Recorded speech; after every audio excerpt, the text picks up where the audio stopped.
Selamat datang di channel novel kita.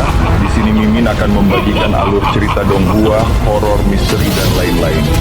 Dukung Mimin dengan subscribe dan nyalakan lonceng notifikasinya.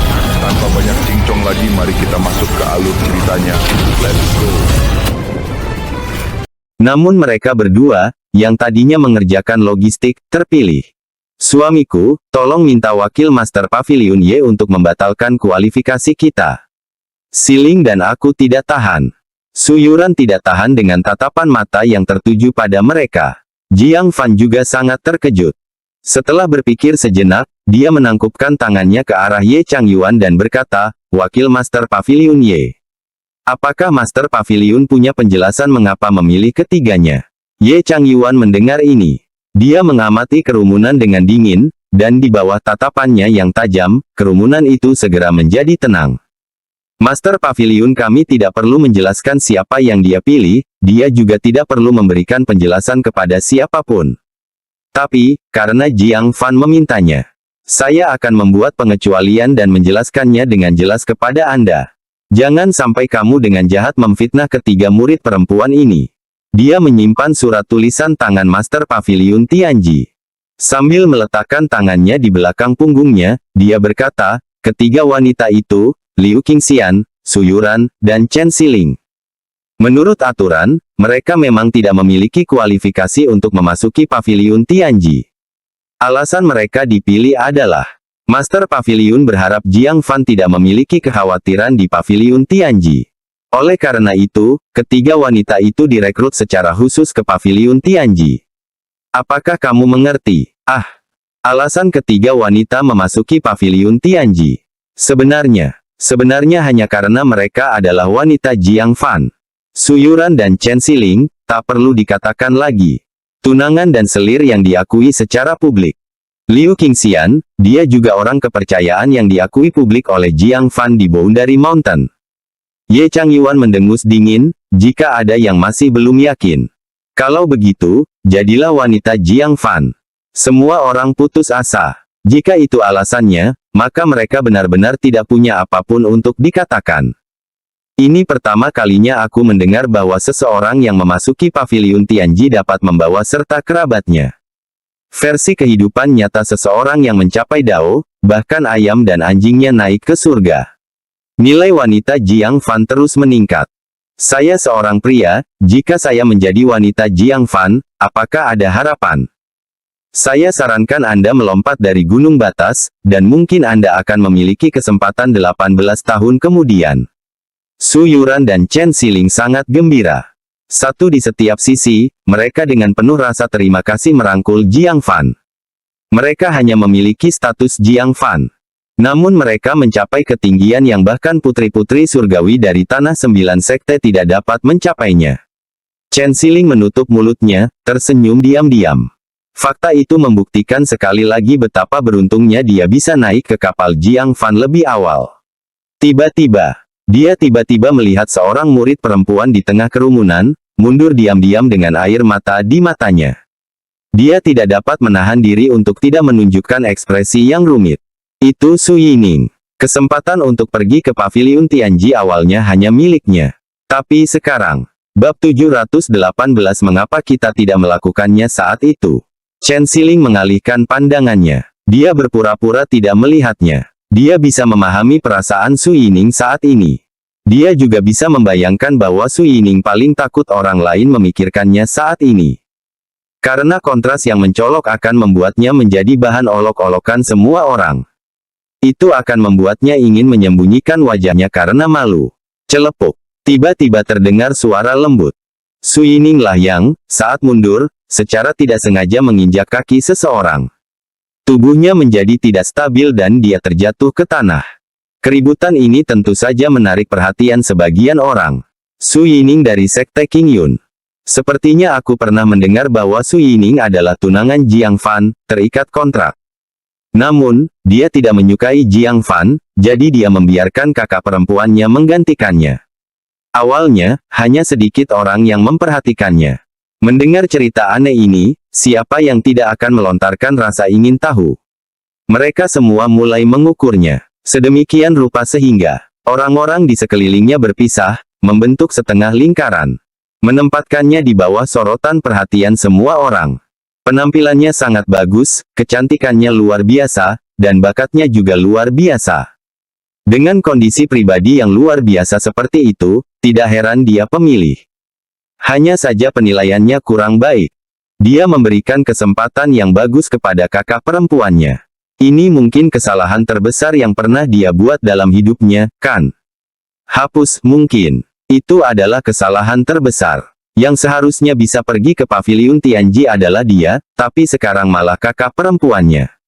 Nasib kedua saudari itu akan berbeda mulai hari ini.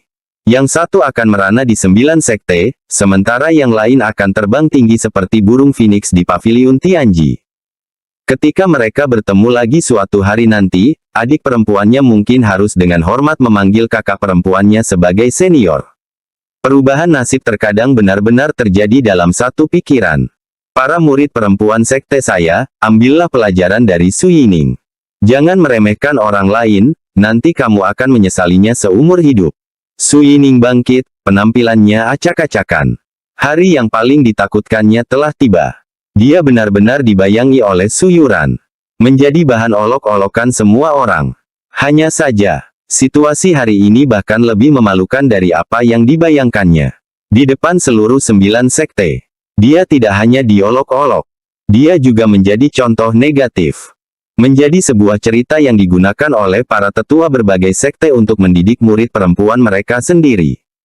Hal ini membuat Su Yining berharap dia bisa menghilang dari tempatnya berdiri. Jangan pernah muncul di 9 sekte lagi. Dengan mata berkaca-kaca, dia menatap Jiang Fan, lalu berbalik dengan cara yang acak-acakan di tengah ejekan yang tak terhitung jumlahnya, dan berjalan menuju kaki gunung. Su Yuran menarik lengan Jiang Fan dan berkata dengan cemas, "Suamiku, bisakah kamu membantunya masuk ke paviliun Tianji juga?" Bagaimanapun, mereka adalah saudara perempuan dari ayah yang sama. Bagaimana mungkin dia tega melihat Su Yining begitu murung dan berantakan? Jiang Fan berkata tanpa daya. Bagaimana saya bisa memengaruhi keputusan Master Paviliun Tianji? Lagi pula, kesediaan Master Paviliun untuk merekrut kalian bertiga secara khusus sudah merupakan bantuan besar bagiku. Bukankah seharusnya aku bersyukur dan malah meminta lebih? Dia tidak perlu berpikir untuk mengetahui bagaimana Master Paviliun Tianji akan memandangnya jika dia benar-benar pergi meminta tempat lain. Paling tidak, dia akan mendapat kesan sebagai orang yang serakah dan tidak tahu berterima kasih, bukan? Su Yuran tahu dia meminta terlalu banyak. Dia tidak lagi memohon. Namun, ketika melihat Su Yining terlatih-tatih pergi, matanya tak dapat menahan diri untuk sedikit memerah. Aku seharusnya tidak membiarkan dia main-main saat itu.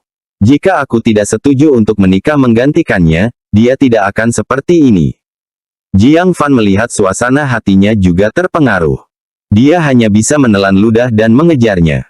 Yining. Ketika Jiang Fan menyusul, dia menyadari bahwa Su Yining sudah menangis. Dia menoleh ke arah Jiang Fan, sambil tersenyum sedih, "Kamu akhirnya mendapatkan hakmu, bukan? Ini adalah pemandangan yang selalu kamu dambakan, bukan?" Jiang Fan mendesah pelan. "Kamu salah paham. Saya sudah mengatakannya berkali-kali. Aku tidak pernah menyalahkanmu atas apapun. Aku sudah setuju kamu memutuskan pertunanganmu sejak awal. Keluarga Su sudah merawatku selama bertahun-tahun, itu sudah cukup. Tidak perlu lagi memenuhi kontrak pernikahan. Ibumulah yang ingin menikahkan Su Yuran denganku, seorang bisu, dan aku tidak tega melihatnya terluka, jadi akhirnya aku setuju. Sebenarnya, bukan kakak perempuanmu yang menggantikanmu. Kamu sebenarnya tidak perlu peduli." Entah mengapa senyumnya malah menjadi semakin sedih. Tanpa menoleh ke belakang, dia terlatih-tatih menuruni gunung dan pergi. Jiang Fan mendesah. Menghibur wanita bukanlah keahliannya. Terutama wanita seperti dia, yang sulit dibaca, membuat mereka semakin sulit dihibur. Li Qingfeng juga menunjukkan ekspresi kesedihan yang tak tertahankan dan melangkah maju, berkata, "Jiang Fan, jangan khawatir tentang hal itu. Aku akan berbicara padanya." Dia sangat sedih dalam hatinya.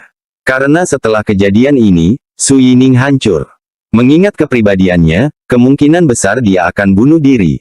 Sekalipun dia berhasil dihibur dan hidup, hati Daonya akan rusak, dan dao bela dirinya di masa depan akan sulit untuk membuat kemajuan besar. Jiang Fan mengangguk dan kembali ke sisi Suyuran.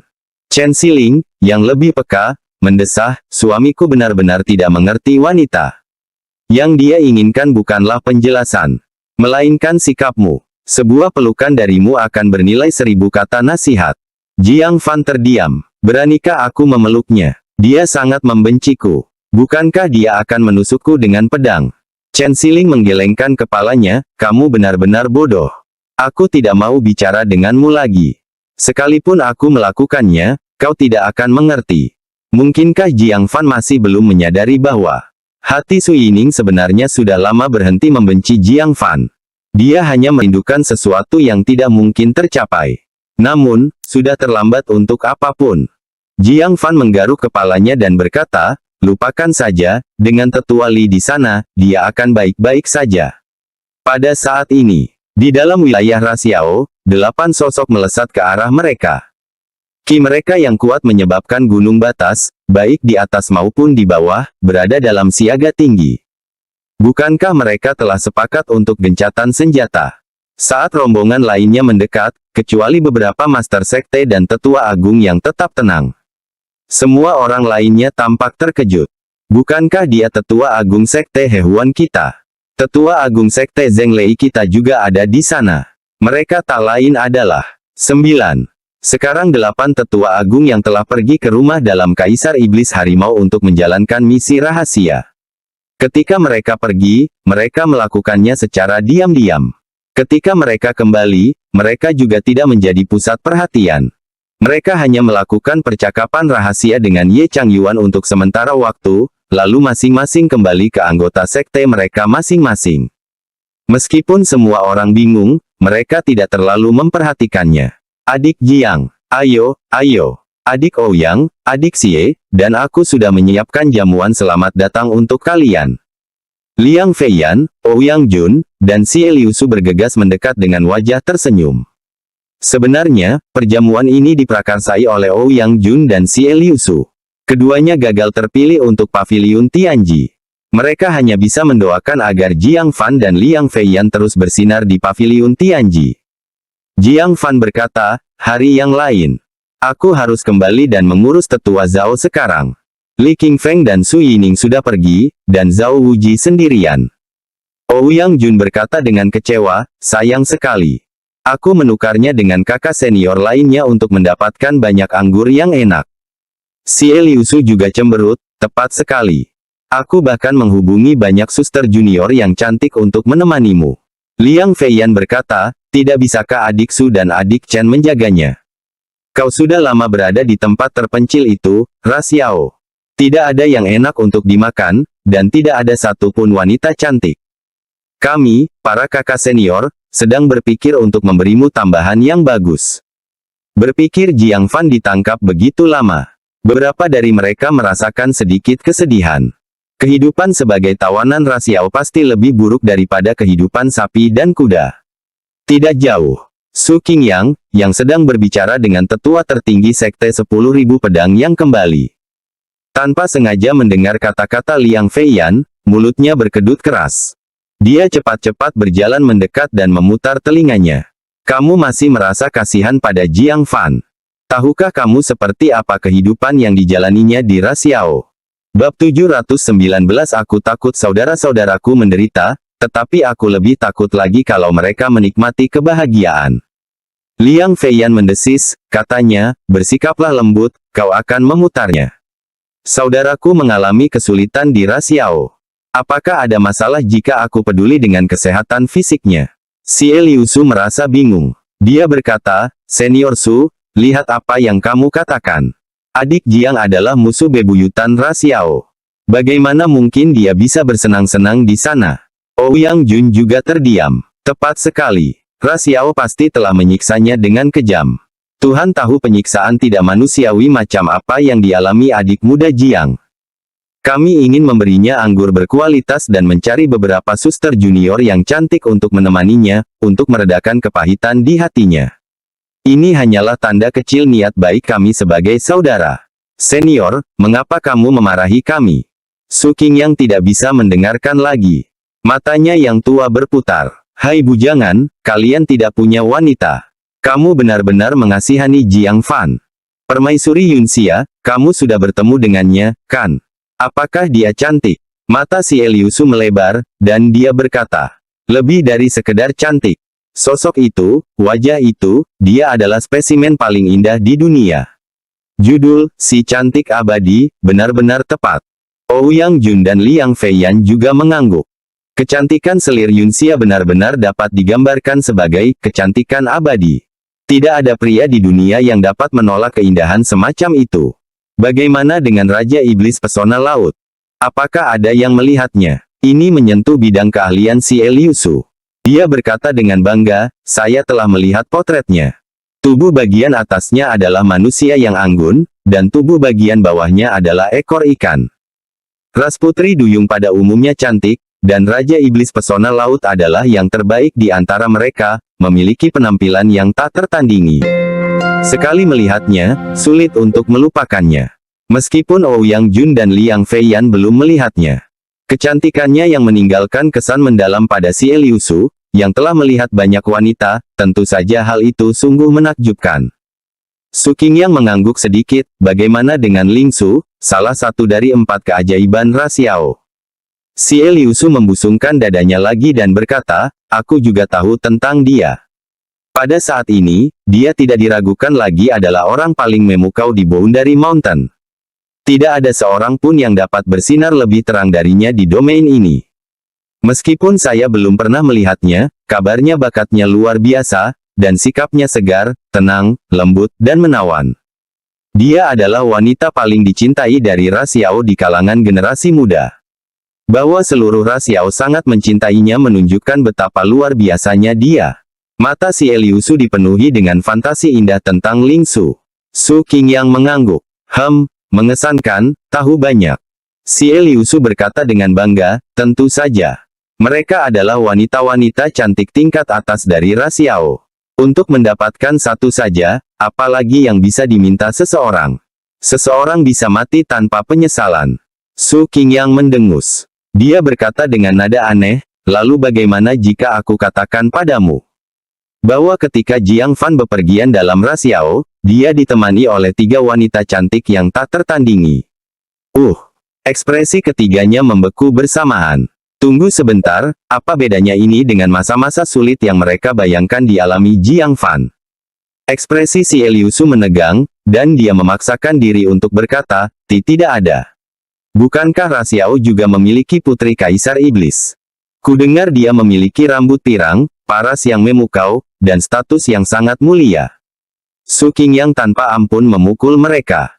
Dia mencibir, kau sedang berbicara tentang Liu Li, kan? Kamu masih belum tahu. Jiang Fan adalah menantu Kaisar dari Rasiao, tunangan Liu Li.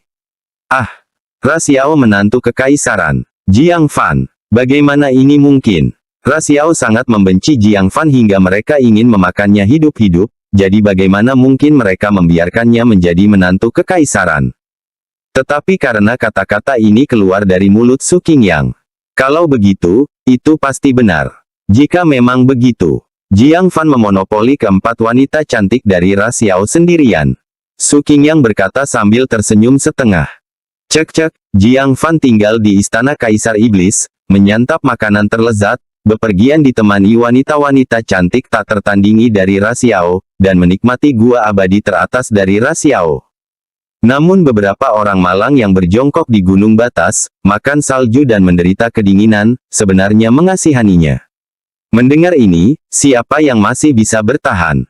Wajah Liang Feiyan berubah menjadi hijau, dan dia menggertakkan giginya, berkata, ternyata, akulah badutnya selama ini. Ouyang Jun menyeka wajahnya, lupakan saja. Aku akan minum anggur ini sendiri. Sayalah yang butuh dihibur. Si Liusu bahkan lebih patah hati, dan berkata, saudara muda Jiang. Bagaimana kamu bisa melakukan ini? Cepatlah putuskan hubungan dengan 4 wanita cantik dari Rasiao, kumohon. Ini lebih menyakitkan daripada membunuhku. Itu benar-benar menggenapi pepatah itu. Takut saudaramu menderita, dan takut pula saudaramu bergelimang harta. Jiang Fan memutar matanya dan berkata, kamu hanya melihat serigala memakan daging, tetapi tidak melihat serigala dipukuli. Enyah. Dia segera menoleh ke Su Qingyang, agak terdiam, dan berkata, Senior Su tampaknya punya masalah dengan junior ini. Su Qingyang melambaikan tangannya, berbicara dengan nada sarkastis. Yin dan Yang, beraninya aku. Beraninya aku. Kau adalah seorang ahli pedang Dao, putra kebanggaan surga yang mempelajari separuh pertama teknik pengendalian pedangku. Beraninya orang tua ini punya masalah denganmu. Jiang Fan tidak tahu apakah harus tertawa atau menangis. Jadi Su Qingyang kesal dengan hal ini. Saat itu, Jiang Fan mengenakan topeng pengawal bayangan nomor 1 dan belum mengungkapkan identitasnya sebagai murid sekte Qingyun. Baru saat itulah Su Qingyang mengajarinya teknik pedang. Tanpa diduga, Jiang Fan menguasainya. Dan dia melakukannya dengan identitas sebagai murid sekte Qingyun. Hal ini tidak diragukan lagi menyebabkan orang-orang dari sekte 10.000 pedang kehilangan banyak wajah. Teknik pedang mereka sendiri membutuhkan orang luar untuk meneruskannya. Bagaimana seseorang bisa merasa senang tentang hal itu? Dia berkata sambil tersenyum kecut, junior ini tidak sengaja menyembunyikan identitasnya hari itu. Mohon maafkan saya, senior. Su Qingyang mendengus melalui hidungnya. Dia berkata dengan kesal, jika aku keberatan, apakah aku akan membiarkan Liang Feiyan memberimu bagian keduanya? Jadi begitulah. Dia tahu tentang Liang Feiyan yang mengumpulkan bagian kedua dan memberikannya kepada Jiang Fan.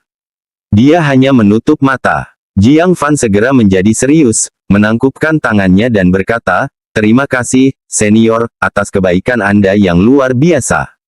Junior ini sangat berterima kasih. Su Qingyang mendengus dan bertanya, bagaimana perkembangan kultivasimu di babak kedua? Apakah ada kemajuan pada tubuh pedang? Bagaimana Jiang Fan seharusnya menjawab ini? Mengolah tubuh pedang, memerlukan penempaan tubuh fisik dengan ki pedang tingkat artefak spiritual. Kalau dia mengakuinya, bukankah dia akan membongkar rahasia bahwa dia memiliki pedang ungu? Melihatnya ragu-ragu, Su Qingyang menghela napas, sekarang kamu tahu mengapa tidak ada seorang pun yang mengolah babak kedua, kan? Babak kedua ini hanyalah sampah yang mengacaukan orang. Siapapun yang memiliki pedang ilahi tingkat artefak spiritual adalah eksistensi di tingkat jiwa baru lahir, bukan? Dan apakah seorang ahli jiwa baru lahir masih perlu mengolah tubuh pedang? Atau mempelajari ilmu pedang terbang? Bukankah melintasi kehampaan lebih menarik? Bagian kedua ini sama sekali tidak penting, seperti melepas celana untuk kentut. Su Qingyang mengumpat pelan. Jelas, dia telah memendam rasa kesal selama bertahun-tahun mengenai sifat tidak masuk akal dari babak kedua. Jiang Fan menggosok hidungnya. Karena Su Qingyang merasa dirinya tidak berhasil dalam kultivasi, maka lebih baik kalau dia tidak berhasil. Senior, tolong tenangkan amarahmu. Mungkin separuh yang kedua hanya cocok untuk mereka yang ditakdirkan untuk menggunakannya. Su Qingyang menarik napas dalam-dalam dan berkata, kamu baru saja mendapatkan bagian kedua, jadi kamu tidak mengerti. Tunggu sampai kamu menyimpannya selama beberapa tahun lagi, kamu akan mengutuknya lebih keras daripada aku. Pencipta teknik pedang ini benar-benar memalukan. Setelah berkata demikian, dia dengan marah menjentikkan lengan bajunya dan pergi. Jiang Fan diam-diam merasa beruntung. Untungnya, dia tidak mengakui telah berhasil mengolah bagian kedua. Kalau tidak, Su Qingyang pasti akan sangat marah hingga ia mungkin akan meludahkan darah saat itu juga. Suamiku, apa artinya kamu menjadi Rasiao? Menantu kekaisaran. Jiang Fan baru saja menghela napas lega. Bisikan lembut dan bertahan lama terdengar dari telinganya. Jiang Fan merasa sakit kepala dan berkata, ada terlalu banyak orang di sini. Ayo kembali ke markas Sekte Qingyun, dan aku akan memberitahumu nanti. Pada saat yang sama, di Gua Abadi Sekte Raksasa, Kong Yuanba menghancurkan patung es dengan satu telapak tangannya, sambil berkata dengan kaget. Katakan lagi, apa yang terjadi dengan Tetua Agung He? Bab 720 Kemarahan Para Raksasa. Berita kematian He Jiuxiang, bagaimanapun juga, tidak dapat disembunyikan dari Sekte Raksasa. Satu-satunya tetua agung yang mencapai kesempurnaan lapisan ke-9 dari pembentukan inti tidak kembali bersama tetua agung dari sekte lainnya. Hal ini saja membuat sekte raksasa merasa tidak nyaman. Tentu saja mereka akan mengirim orang untuk bertanya. Dan 8 tetua agung yang kembali mungkin tidak sengaja memberitahu sekte raksasa tentang masalah ini. Tetapi selama hal itu diceritakan kepada orang-orang di sekitar mereka, hal itu tidak akan menjadi rahasia lagi. Akan menyebar dari 1 ke 10, lalu dari 10 ke 100. Tidak dapat dielakkan lagi bahwa hal itu pada akhirnya akan sampai ke telinga sekte raksasa. Sang murid melapor dan berkata dengan sedih, tetua agung telah meninggal. Buk, buk. Kong Yuanba tersandung 2 kali, lalu terjatuh ke kursi. Alasan The Three Upper Sex bisa jadi adalah The Three Upper Sex. Selain kekuatan murid mereka, faktor yang paling penting adalah pasti ada seorang ahli super di kesempurnaan lapisan ke-9 dari pembentukan inti yang memimpin sekte tersebut. Kematian Fang Taiji sebelumnya telah memberikan pukulan besar bagi sekte raksasa. Untungnya, dengan biaya yang sangat besar yaitu menguras sumber daya masa depan selama beberapa tahun. He Zhouxiang nyaris melampaui batas fisiknya, mencapai alam kesempurnaan lapisan ke-9 dari pembentukan inti. Berhasil mempertahankan posisi sekte raksasa di antara 3 sekte atas. Sekarang, dia diberitahu bahwa He Zhouxiang telah jatuh. Kehilangan 2 ahli kesempurnaan lapisan ke-9 dari pembentukan inti secara berturut-turut. Pukulan ini tidak akan tertahankan bagi sekte manapun. Kong Yuanba merasa semakin sulit menerimanya. Dia bertanya dengan tak percaya, bagaimana dia bisa jatuh. Tetua agung berada pada kesempurnaan lapisan ke-9 dari pembentukan inti. Bahkan jika dia bertemu dengan 5 Raja Iblis Agung di jantung wilayah Rasiao, dia masih memiliki kekuatan untuk melarikan diri. Sang murid yang mengumpulkan informasi mengepalkan tinjunya karena marah. Itu Jiang Fan. Jiang Fan memerintahkan selir Yunxia dan Raja Iblis Pesona Laut untuk bertindak, membunuh tetua agung He. Apa? Kong Yuanba menyerang dengan cepat dan mencengkeram kerah bajunya. Siapa? Jiang Fan. Dia bisa memerintahkan selir Yunxia dan Raja Iblis Pesona Laut.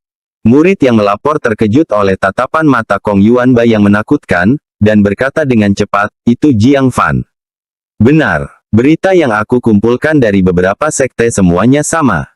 Entah mengapa, sebagai tawanan, dia memiliki hubungan yang harmonis dengan selir Yunxia dan Raja Iblis Pesona Laut. Perintahnya lah yang membuat mereka membunuh tetua agung He. Jiang Fan. Jiang Fan lagi. Kong Yuanba menjadi murka, lapisan ke-8 pembentukan inti yang dahsyat menyapu kemana-mana. Murid di depannya langsung terpental, menghantam dinding es dan menyemburkan darah deras. Jiang Fan, aku akan membunuhmu. 2 tetua agung di kesempurnaan lapisan ke-9 dari formasi inti keduanya tewas di tangan Jiang Fan. Ini adalah perseteruan berdarah. Para tetua yang hadir sangat khawatir dan segera bangkit untuk mencegahnya. Master Sekte, tenangkan amarahmu. Jiang Fan sudah menjadi kandidat terpilih yang ditunjuk langsung oleh Master Pavilion Tianji, dan dia diperlakukan dengan sangat istimewa. Jika kau membunuhnya, bagaimana mungkin Master Pavilion Tianji membiarkan kita lolos begitu saja? Benar sekali, kita sudah berada di tengah-tengah proses perbaikan perilaku sekte kita. Jika kita membunuh Jiang Fan lagi, aku khawatir konsekuensi yang dihadapi sekte raksasa kita akan tak tertahankan. Kong Yuanba meraung dengan marah, lalu apa yang kau katakan akan kita lakukan? Dia membunuh 2 tetua agung kita di kesempurnaan lapisan ke-9 formasi inti. 2 orang. Ini menghancurkan sekte raksasaku, dendam besar yang tidak akan berakhir sampai satu pihak mati. Apakah kita akan membiarkannya seperti ini? Kapan sekte raksasaku pernah mengalami penghinaan seperti itu? Seorang tetua berkata dengan wajah dingin, Master Sekte, kita tidak bisa membunuhnya. Hanya wakil Master Pavilion Ye yang bisa. Dia bisa memerintah selir Yunxia dan Raja Iblis Pesona Laut, bukankah ini kolusi yang nyata dengan Rasiao? 100 nyawanya tidak akan cukup untuk membayar itu.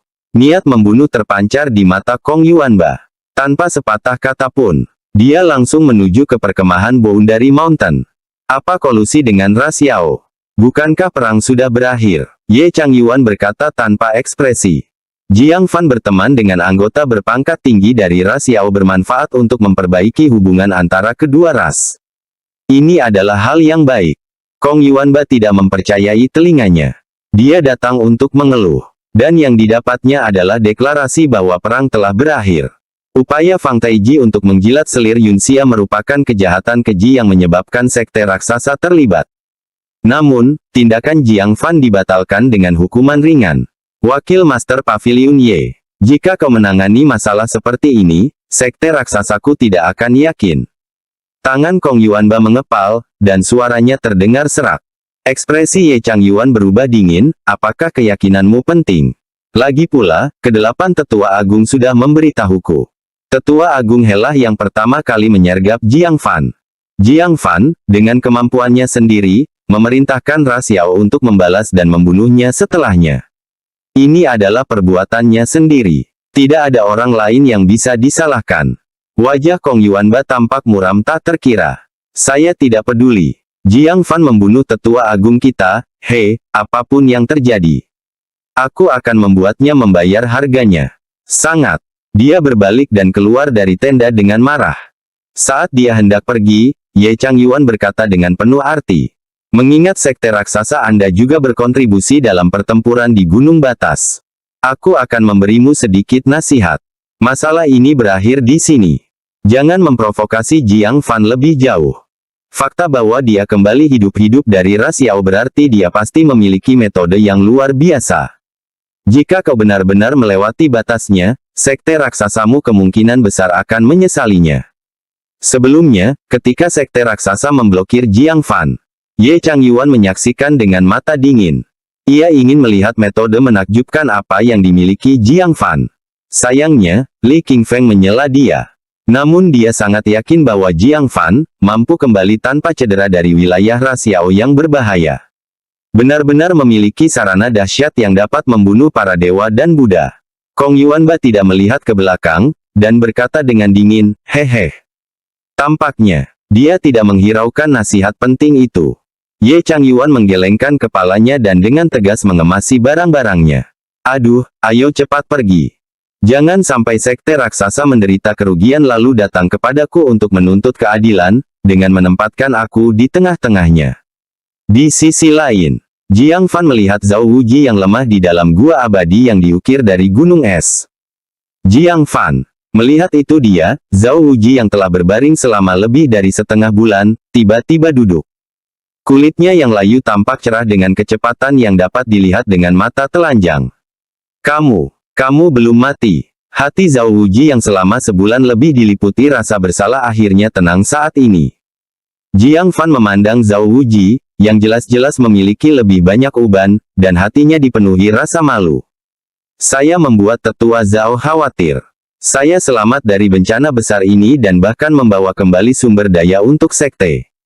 Dia mengeluarkan bunga karang milik putri ketiga Laut Timur. Dan artefak penyimpanan spasial milik seorang tetua tamu Jiangsan Yipin Lou. Bunga karang merupakan artefak penyimpanan spasial alami. Tanpa perlu mantra, pikiran ilahi Jiang Fan langsung menyapunya. Rangkaian sumber daya laut yang menakjubkan mulai terlihat. Banyak di antaranya yang sangat bermanfaat bagi Foundation Establishment Realm. Ada juga beberapa sumber daya yang dapat meningkatkan pembentukan inti budidaya tahap awal. Sayang sekali tidak ada yang menyerupai saripati sumber air. Dia langsung menyerahkan bunga karang kepada Qin Wangchuan, penatua tertinggi Qin, simpanlah ini. Ketika kita kembali ke sekte, bagikan ke puncak-puncak. Medicine Peak, khususnya, bisa memiliki lebih banyak lagi. Qin Wangchuan sangat menjaganya. Memberinya sedikit lebih adalah caranya menunjukkan rasa terima kasihnya. Qin Wangchuan, dengan kedua tangannya di belakang punggungnya, berbicara dengan suara kekanak-kanakan, namun dengan nada kuno. Kamu anak baik, setidaknya kamu punya hati nurani. Akan lebih baik lagi jika kau bisa membawa kembali gadis bernama Ling Su itu. Jiang Fan terdiam, masih memikirkan Ling Su. Dia kemudian melihat artefak penyimpanan spasial Si Fei Jue. Sebagai tetua tamu Jiangsan Yipin Lou, koleksinya tak tertandingi oleh putri ketiga Laut Timur. Meskipun Si Fei Jue telah meninggal, Xiaoya dari klan Rubah Perak telah mempelajari mantra tersebut melalui membaca bibir.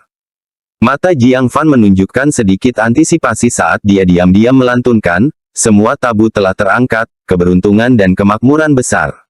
Dengan sekali klik, cincin penyimpanan spasial terbuka. Tetapi, tepat saat indera ketuhanan Jiang Fan hendak menyelidiki ke dalam, terjadi perubahan tak terduga. Bab 721 Tiran Cuan-Cuan. Cahaya terang yang mengerikan keluar dari artefak penyimpanan spasial tanpa peringatan apapun. Itu langsung menuju dada Jiang Fan. Itu muncul terlalu tiba-tiba dan terlalu cepat. Jiang Fan tidak punya waktu untuk bereaksi dan langsung terkena pukulan keras. Untungnya, dia mempunyai armor berantai Yan Daoan, yang dapat bertahan melawan serangan dari kesempurnaan lapisan ke-9 dari formasi inti. Meskipun demikian, kekuatan sisa cahaya jernih itu masih melemparkan Jiang Fan, membantingnya dengan keras ke tanah. Puff! Dia tidak dapat menahan seteguk darah segar yang menyilaukan. Wajahnya menampakkan ekspresi keheranan. Cincin penyimpanan spasial orang mati, dan bahkan setelah memperoleh mantra, sebenarnya masih tersembunyi jurus mematikan seperti itu. Kalau bukan karena rantai besinya, dia pasti sudah kehilangan nyawanya.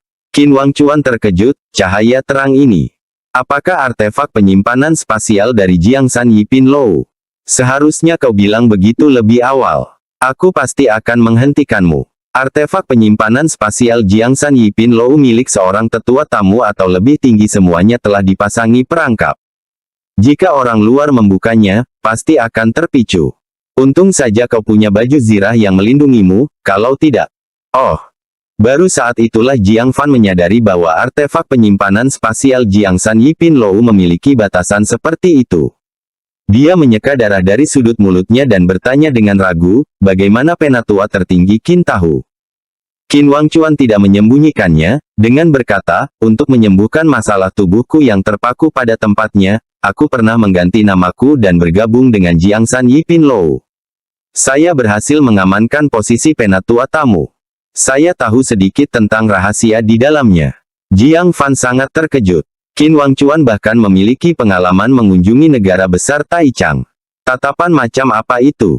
Hampir semua tetua agung di sekte kami telah melakukan perjalanan ke negara besar Taichang. Orang yang bernasib paling baik adalah tetua agung puncak reinkarnasi. Di bawah asuhannya, murid utama puncak reinkarnasi menjadi sesuatu yang luar biasa sekarang. Jiang Fan mengerutkan kening. Baru saat itulah dia menyadari suatu masalah.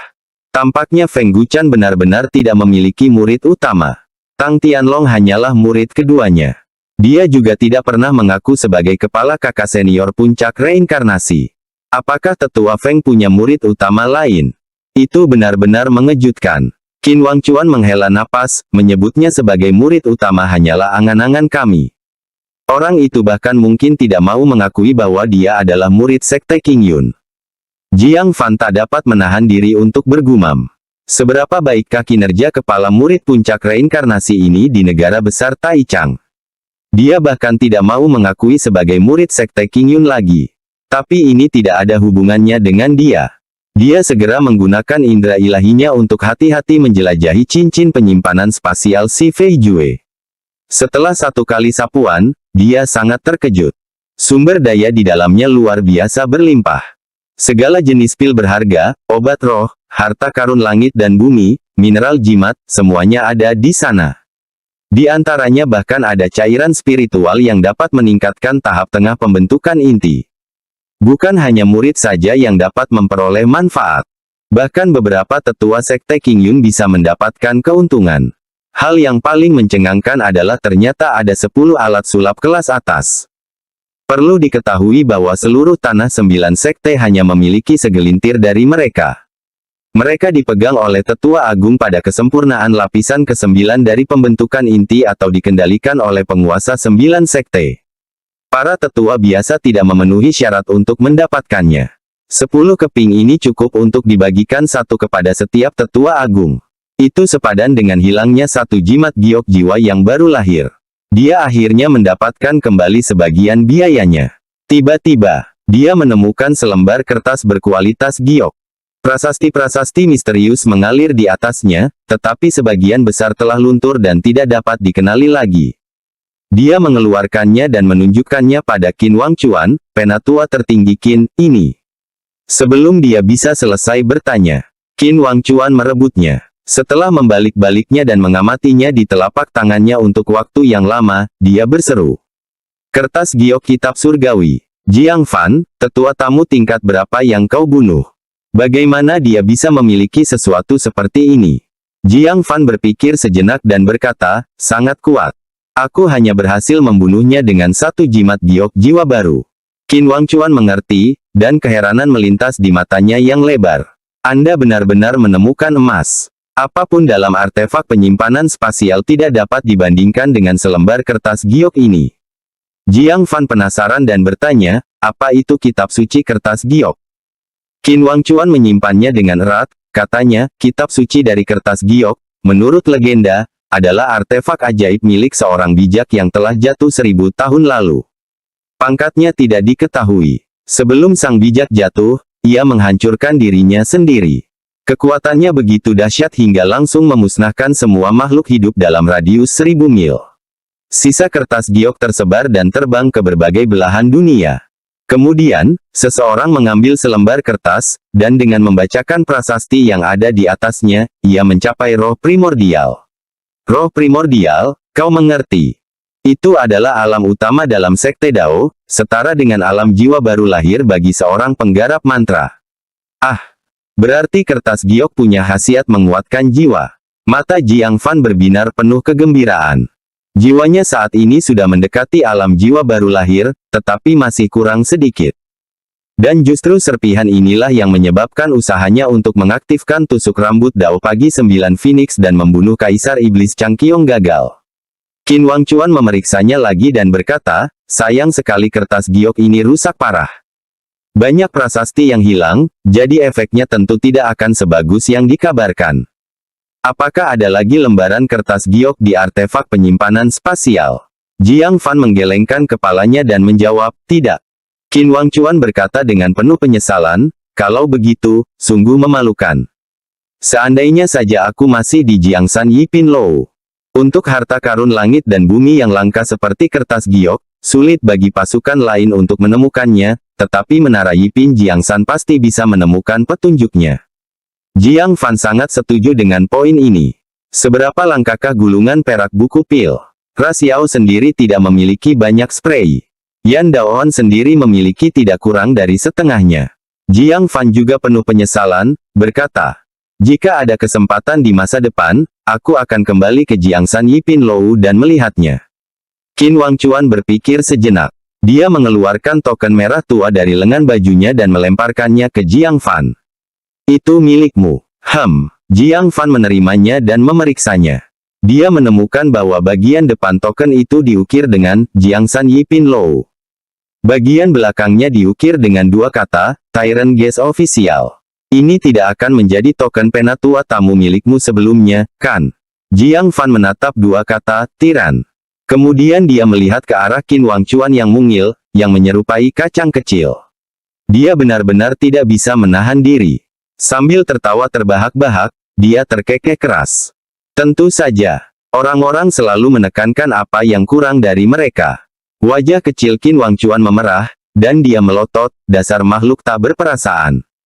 Aku memberimu identitas seorang Jiangsan Yipin Lou penatua tamu, dan kau berani menertawakanku. Kembalikan padaku. Jiang Fan menahan senyumnya dan bertanya dengan bingung, bisakah saya menggunakan token ini? Qin Wangchuan memasang wajah tegas dan berkata, aku belum pernah memperlihatkan wujud asliku. Saat bertransaksi, saya selalu menyamar sebagai orang dewasa yang jenis kelaminnya tidak bisa dibedakan. Jika Anda mengaktifkan token ini, Anda dapat terus melayani sebagai tetua tamu untuk Jiangsan Yipin Lou. Tidak seorang pun akan menyadari bahwa orang tersebut telah digantikan. Ada hal baik seperti itu. Jiang Fan dengan gembira memainkannya dan bertanya, apakah ada batasan dalam bertugas sebagai tetua tamu? Qin Wangchuan berkata, setiap bulan, Jiangsan Yipin Lou akan mengeluarkan misi transaksi melalui token. Selesaikan saja. Tidak masalah jika Anda tidak dapat menyelesaikannya. Mereka hanya akan menurunkan peringkat Anda. Dengan identitas ini, Anda dapat mengeluarkan misi untuk mencari kertas giok di dalam Jiangsan Yipin Lou. Ini jauh lebih nyaman daripada mencari melalui Jiangsan Yipin Lou sebagai pelanggan. Bepergian melalui negara bagian Taichang di masa depan, memiliki token ini juga akan memberi Anda banyak kemudahan. Baru saat itulah Jiang Fan menyadari nilai identitas ini. Ini adalah identitas tetua tamu yang akhirnya diperoleh Qin Wangchuan setelah bertahun-tahun bekerja keras. Sekarang, dia menyerahkan semuanya kepada Jiang Fan untuk diwariskan.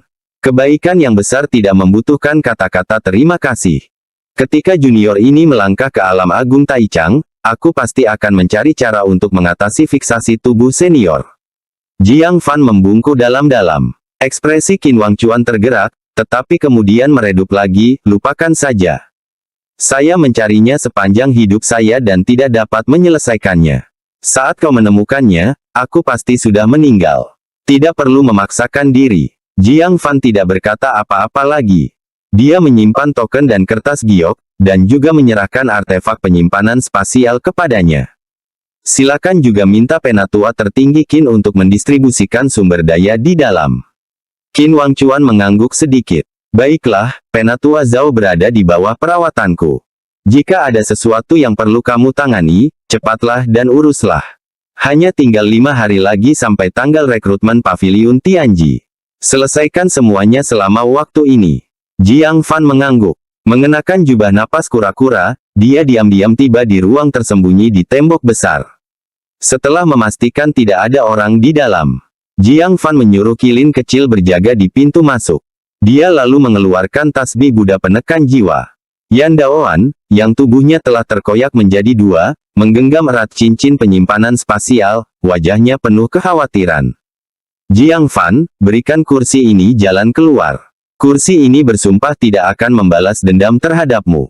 Dan aku akan memberimu cincin penyimpanan spasial ini dan mantranya, bagaimana? Oh! Dia bahkan mengucapkan mantra. Jiang Fan melirik cincin penyimpanan spasial di tangannya. Dia segera menyadari rencana jahat yang sedang terjadi dalam pikirannya. Bab 722 Mantra Menuju Kesuksesan. Yan Daoan, Anda berharap Jiang Fan akan mengaktifkan cincin penyimpanan spasial dan memicu jebakan di dalamnya, bukan? Perangkap yang dipasang Si Fei Jue, seorang penyempurnaan lapisan ke-9 dari formasi inti, sudah sangat berbahaya. Perangkap yang dipasang Yan Daoan sudah pasti berada pada level alam jiwa baru lahir. Itu dapat dengan mudah melenyapkan Jiang Fan. Monster tua ini, meski menghadapi kematian, masih ingin bertahan hidup.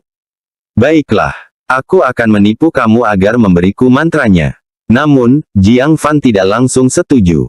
Monster tua seperti itu pikirannya terlalu dalam. Jika dia menyetujuinya terlalu mudah, pihak lain pasti akan curiga apakah Jiang Fan tahu tentang jebakan di artefak penyimpanan spasial. Lalu, dalam keadaan marah, dia mungkin membawa mantra artefak penyimpanan spasial itu ke kuburnya. Mati tanpa memberikannya kepada Jiang Fan. Jadi dia berpura-pura sangat waspada, dan bertanya dengan curiga. Wakil Master Menara Yan, apakah kamu benar-benar mudah diajak bicara? Aku belum mengatakan apapun, dan kau hanya memberiku artefak penyimpanan spasial.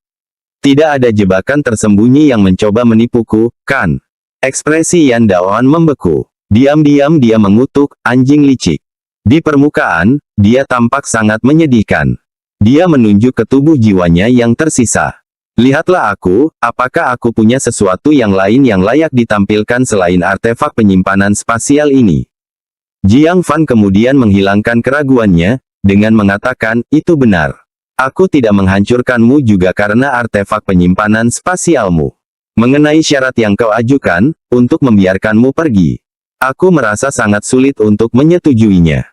Begitu aku melepaskanmu, kau mungkin akan mengalami kerasukan dan berkultivasi lagi, lalu kembali untuk membalas dendam di masa depan. Lalu bagaimana? Yan Daoan segera berkata, aku bersumpah atas kesengsaraan surgawi.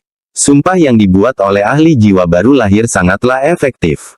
Jika dilanggar, dapat dengan mudah memicu hukuman kesengsaraan surgawi. Jiang Fan diam-diam terkekeh dalam hatinya. Siapapun yang mempercayai kata-kata seperti itu, yang tidak dapat diverifikasi, adalah orang bodoh. Tentu saja, dia memilih untuk bersikap bodoh. Ekspresinya menjadi ragu-ragu. Yan Daoan mengintensifkan usahanya dengan berkata, saya akan bersumpah sekarang. Aku, Yan Daoan, bersumpah atas segala kesengsaraan langit dan bumi.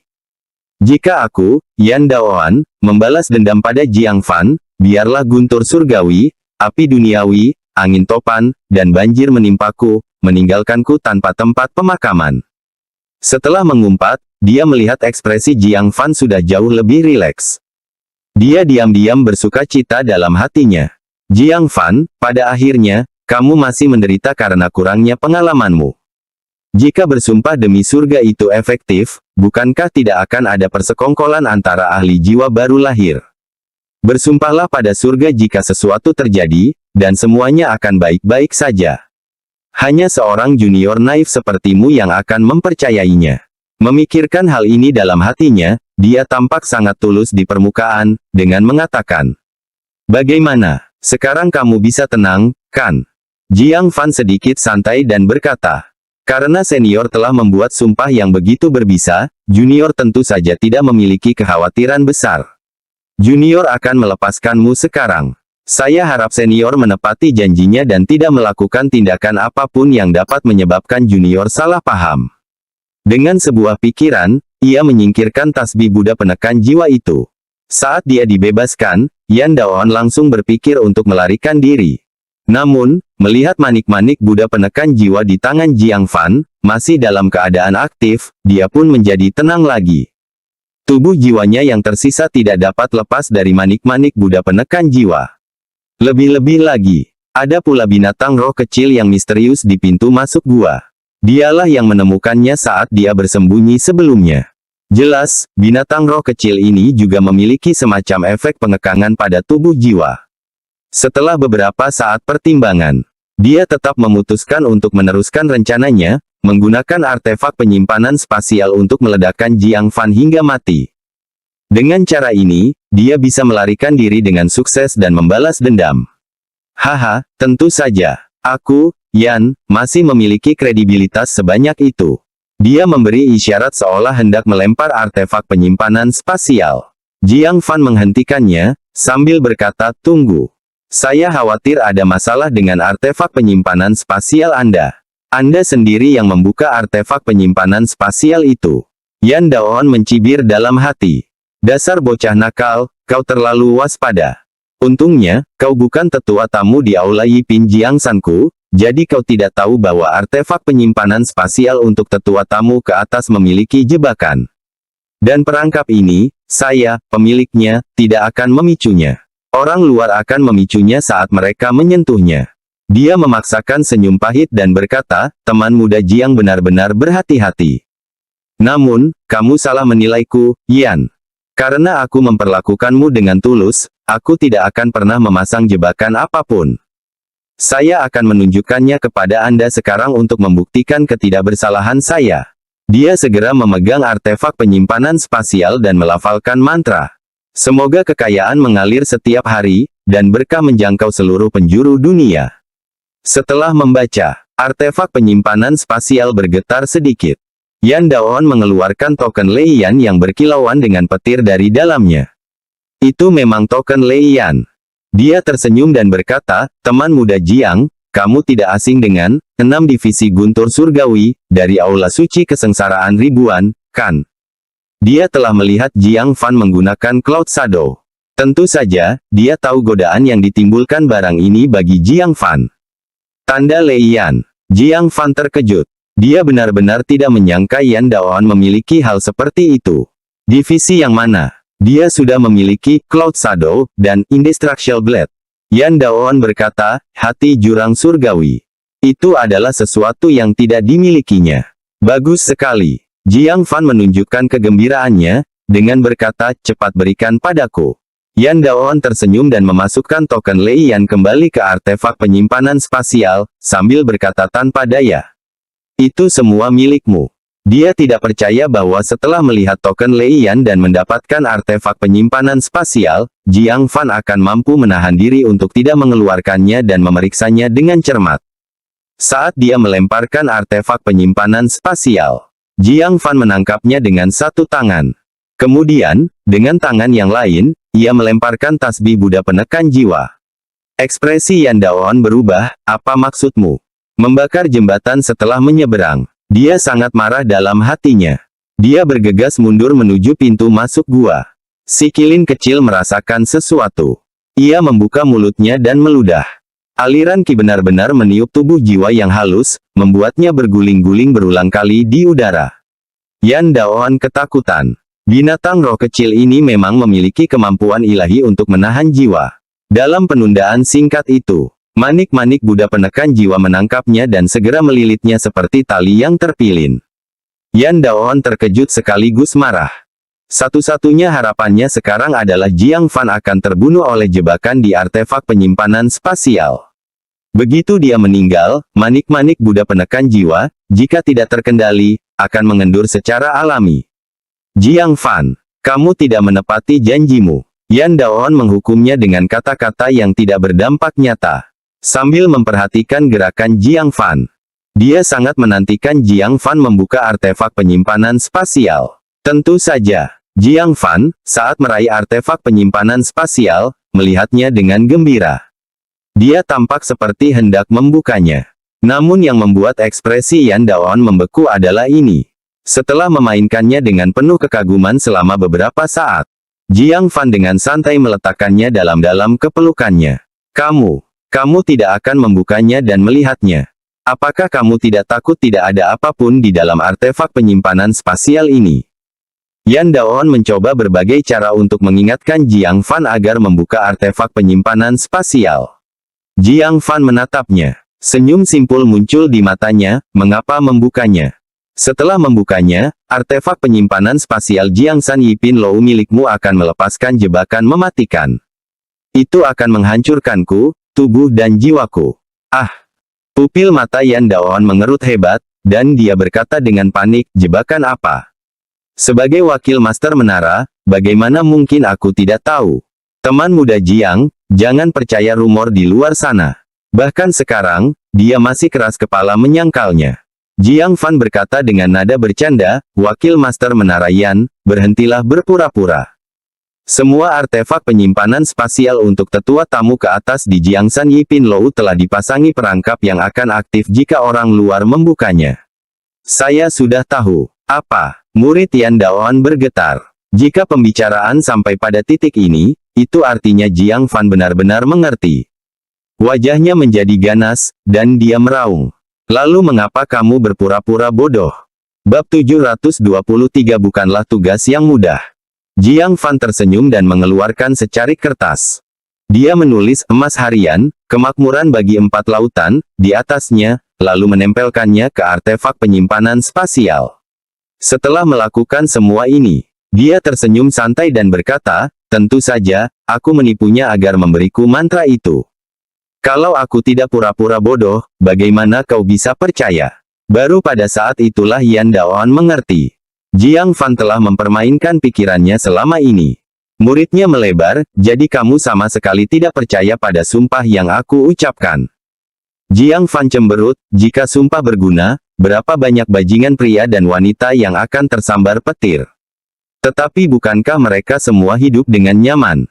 Dada Yan Daoan terasa seperti hendak meledak karena marah. Dia telah ditipu 2 kali oleh orang yang sama. Suatu ketika, dia ditipu untuk meminum neter poison. Di waktu lain, dia ditipu agar patuh menyerahkan mantra untuk artefak penyimpanan spasial. Apa yang menurutnya paling tidak dapat diterima adalah bahwa pihak lainnya masih seorang junior. Dan yang membuatnya tidak nyaman adalah Jiang Fan mengeluarkan piring giok aneh. Ada 4 lubang di sana. 3 kecil dan 1 besar. Salah satu lubang kecil memancarkan cahaya merah redup. Beberapa lainnya redup dan tak bernyawa. Apa ini? Yan Daoan mendapat firasat buruk. Jiang Fan berkata dengan acuh tak acuh, untuk mengirimmu ke tempat asalmu. Kalau tidak, memelihara monster tua yang licik dan berbahaya sepertimu pada akhirnya akan menimbulkan masalah. Puff! Dada Yan Daoan naik turun karena marah. Jika tubuh fisiknya masih utuh, dia mungkin sudah muntah darah sekarang. Bajingan kecil, kau berani menyebutku pengkhianat dan licik. Apakah kamu tidak pernah bercermin? Untuk menipu ahli jiwa baru lahir ke dalam kondisi seperti itu. Bagaimana dia bisa berani menyebut orang yang ditipu itu licik? Jiang Fan mengabaikannya dan menempelkan lempengan giok itu ke sisa jiwa Yan Daoan, bukannya tanpa rasa khawatir. Apa yang kau lakukan? Ah, apa-apaan benda mengerikan ini? Ia menyerap jiwaku. Singkirkan. Yan Daoan meronta ketakutan. Namun setelah beberapa saat, teriakannya tiba-tiba berhenti. Pada lempengan batu giok, lubang kedua memancarkan cahaya merah yang berkedip-kedip. Setelah beberapa saat, cahaya merah menjadi stabil. Meski lebih lemah dari cahaya merah yang mulia King He, setidaknya ia menyala. Fiuh. Jiang Fan menghela napas. Dia selalu khawatir bahwa sisa jiwa Yan Daoan tidak akan cukup untuk menyalakan lubang kedua. Untungnya, binatang neraka yang sunyi itu hanya merobek sebagian kecil jiwanya. Kalau robek sedikit lagi, mungkin tidak ada gunanya. Setelah menghadapi bahaya tersembunyi yang besar, Jiang Fan tidak mencoba membuka artefak penyimpanan spasial. Dia setidaknya harus menunggu sampai dia memiliki kemampuan untuk bertahan melawan Naschen Soul Strike sebelum mencobanya. Jika tidak, itu sama saja dengan mencari kematiannya sendiri. Pikirannya mulai gelisah. Dia memasuki batu guntur surgawi dan datang di hadapan telur raksasa. Anak pemberontak, anak pemberontak. Jiang Fan memanggil beberapa kali. Orang licik ini, setelah memakan cangkang kerang penuh saripati sumber air terakhir kali, berjanji akan memberikan darah roh sejati lagi. Tapi Jiang Fan berteriak berkali-kali. Telur raksasa itu tetap tidak bergerak. Seakan-akan telah tertidur lelap. Jiang Fan tertawa marah. Anjing ini, berpura-pura tidur untuk menghindari hutang. Ya, waktunya habis. Bersambung ya bos. Besok kita lanjut lagi, oke?